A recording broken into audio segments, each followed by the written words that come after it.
This is how people litter in Oxford. Nice. Tea. Hi everybody, how's it going? Before we start, I just want to say thank you to everyone who supported me on Patreon so far, or Patreon, however you want to say it. I really appreciate it. I only launched on Thursday and I think I'm up to about 10 backers or followers, or I'm so used to Kickstarter stuff, it's taken a while for me to get my head around it.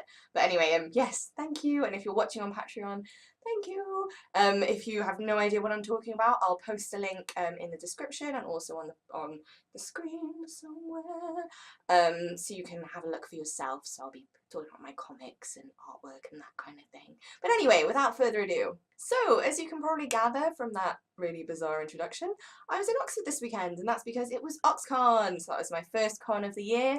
The last one that I've done since then, before then, was Thought Bubble in Leeds. So it's quite a big gap because that was in November, so I was really nervous.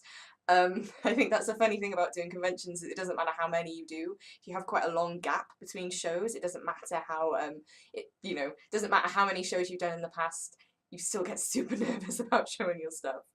We'd also never been to Oxford before, so I went up with my con buddy Sean Jefferson, and we had a lot of fun exploring Oxford. We didn't do as much exploring as we would have liked to, but it's an interesting city, very focused around the university, completely different from Cardiff, so that was interesting. We ate a lot of wasabi, just oh, sushi, oh, got it in my mouth, so that was fun. So as far as the con goes, it was an interesting one. It was in a lovely building, so it was in the Oxford examination halls, which I'll show a picture of here if you haven't seen it before. Really beautiful building. Inside it was incredible, lovely paintings. We had these massive clocks really high up on the walls to be like, this is the time. You can imagine being a student and being absolutely shit scared in that room with all those clocks looming over you and all these massive imposing paintings of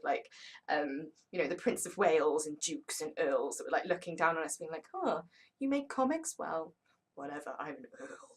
So yeah, so that was quite fun. As for how the con was, it was a bit of a mixed bag.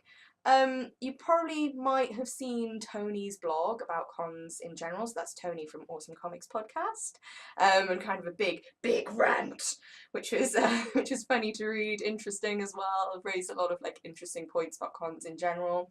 Personally, I didn't really have that much of a problem with it. There were lots of things that weren't comics related in general, but it wasn't as bad as other cons that I've been to. I think the main thing that was an issue here was the fact that it was quite expensive to get in, so I don't know whether that affected the footfall at all, but it was quite enjoyable. I really enjoyed being in such an interesting place. Personally, from a exhibitor's perspective, I think we were all quite patchy in terms of our sales, and the placement wasn't always great. We were quite lucky in that me and Sean were on opposite sides of the hall, but we were right by the entrance, so that was quite lucky. But I know for some people further in had a bit of difficulty, the footfall around the entire hall wasn't that great.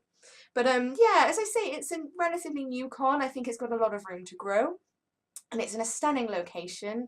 I think if you're thinking about doing this con next year, if it stays the same, I think I would consider it if you're local. It's a bit more difficult if you are coming from further afield, but I wouldn't rule it out. It's definitely an interesting con. And in terms of who was there, we had Anastasia Catris was there, one of my good friends, selling Cirque du Mall.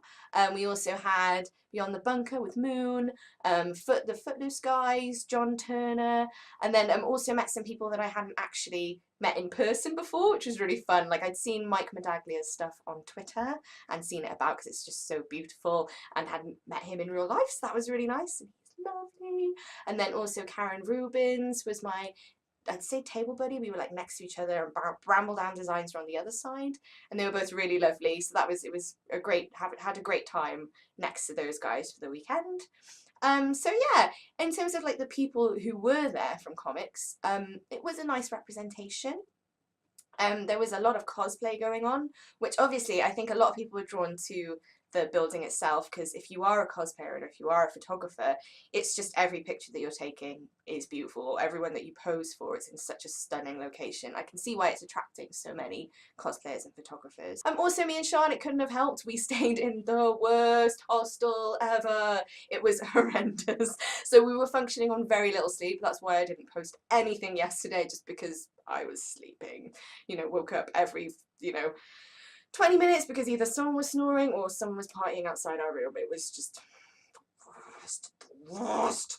Like, I think Sean is working on a particularly rage-filled comic of me, because I had a very British moment of, excuse me, sorry, but would you please shut up?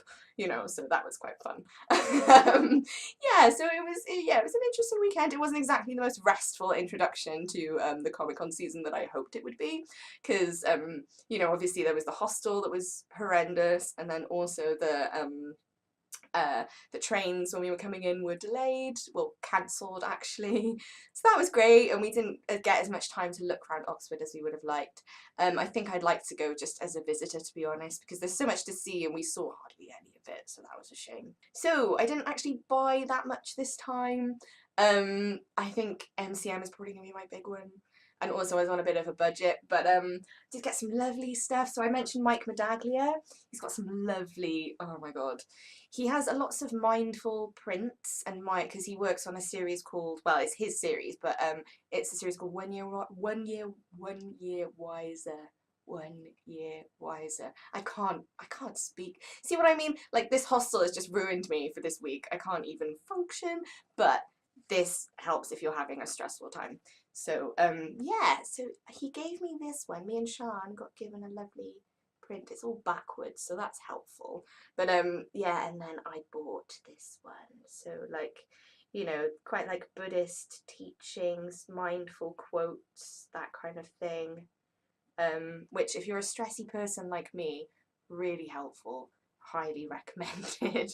I know he did a book called When You're Wiser, so there's 365 illustrated meditations, so one for every day of the year, and then also there's like a gratitude journal and that kind of thing, and I think there's like an activity book.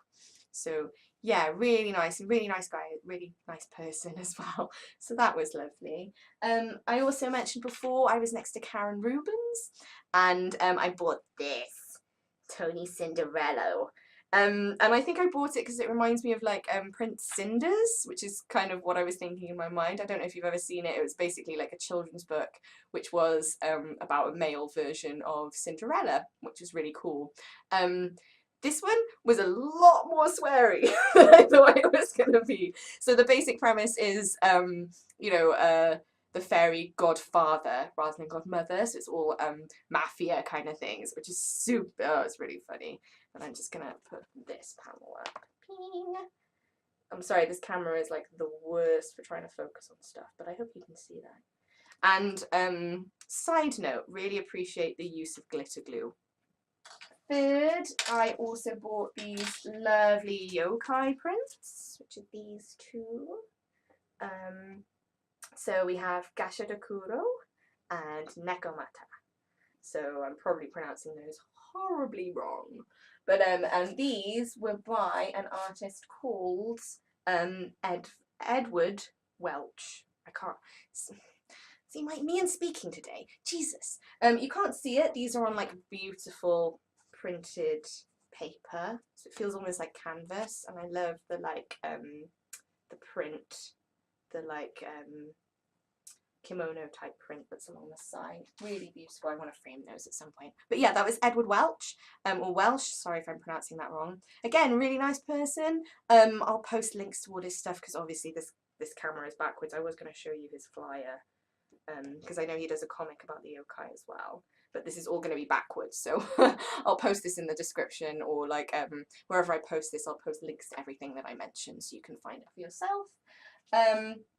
Also, John Turner gave me this badge. So, as this is so terrible, this camera, I might just have to describe this to you. See what? I admired this from afar. This is basically a Tamagotchi with "Avenge My Death" written on it, and a little gravestone, which is a child of the late 80s, 90s child. This just everything to me. So I was going to buy one, and he actually just presented me, he came around and gave it to me, which was really nice. And we traded for my OxCon print, so that was really nice. He has lovely work as well. Seriously, like looking at his stand, I was tempted by nearly everything. He had that this Tamagotchi print in a little square frame, and I was seriously tempted. It would look beautiful on my wall. But yeah, again, I'll post a link. So I also checked out Cadavers. I said in an earlier recording Cadavers, so I'd like to call it Cadavers again. But this is by Mad Robot Comics. I was opposite them in the convention hall. It was really, I really recommend picking it up. It reminds me a lot, the artwork wise, of, I really hope I'm saying his name right. It's one of those names I've only ever read and never said out loud, but it really reminds me of Humberto Ramos. So I don't know if you can see that. Again, bloody camera. But yeah, really recommend checking it out. It's a really nice little book. I can't wait to get the next issue the next time I see them. But yeah, Cadavers or Cadavers. So as you can see, I didn't really pick up that much this time. I think really I'm waiting until I always end up spending a lot of money in either MCM or Thought Bubble. I'm on much more of a budget now, so I don't think I will next month. But so yeah, but it was a nice little con. There was lots of artwork there that I really loved and that I wished I could have picked up, but unfortunately, as I say, on the budget. But so yeah, that was OxCon. Woohoo! First con of the year. I was really gutted to miss out on True Believers this year because that was a really fun con. I booked it for there's the Summer Spectacular, and then also there's one in 2018 that I've booked already. So yeah, so that should be good. So it wasn't exactly the most restful introduction to the Comic-Con season that I expected. Saying that, it was a nice one though. It wasn't like as hectic as something like MCM London or like a Thought Bubble or anything like that. So yeah, it was a nice way to ease my way in. And like, I appreciate everyone who came around. I had a couple of people come back and say how much they enjoyed MPCT, which is lovely. I always really appreciate that. I'm such a like sensitive little goober. Half the time I sit in my room and think about how shit I am. So it's really great that people are saying, oh, we really enjoy it. And it's like, thanks. You know, because I like to hope that it's good. I enjoy making it. So yeah, really appreciate that. And I think the next con I've got so far, mentioning MCM, is MCM London. So that should be interesting, going up with Anna. It's going to be intense. MCM London is always intense. I might message them to see if I can be next to Anna, because that would be nice. We can look after each other's tables. But we'll see how it goes, really. So that is at the end of March. Hopefully see you guys there. I'm also finishing up NPCT the second issue for them. I'll be messaging everybody and making a big deal about it, so if you can't make your way to MCM London, you'll be able to buy it on Etsy, and also if you follow me on Patreon, I can send you one if you're on, I think the $6 tier is the digital version, and then the $12 tier is the physical version. So yeah, if you start subscribing to my Patreon, you'll get an issue every time they come out. But yeah, so that was a bit of a roundabout vlog update. But thank you so much for watching, and yeah, I shall see you guys soon. Bye bye! Bye bye! Bye bye! Bye now!